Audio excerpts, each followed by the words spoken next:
2 वाट्या उरलेली मुगाची खिचडी घ्यायची, त्यामध्ये 2 वाट्या गव्हाचं पीठ टाकायचं, अर्धी वाटी डाळीचं पीठ टाकायचं, नंतर धना पावडर टाकायची, जिरा पावडर टाकायची, थोडंसं मीठ टाकायचं कारण मीठ आपण भाताला टाकलेलं असतं, थोडंसं लाल तिखट टाकायचं, कोथिंबीर टाकायची.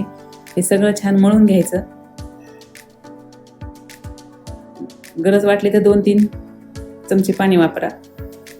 नंतर हा गोळा तेल लावून एका डिशमध्ये काढून ठेवायचा आणि याचे पराठेसारखे मुगडी लाटून घ्यायची. हा मुगाच्या खिचडीचा पदार्थ आहे, त्यामुळे याला मुगडी म्हणतात.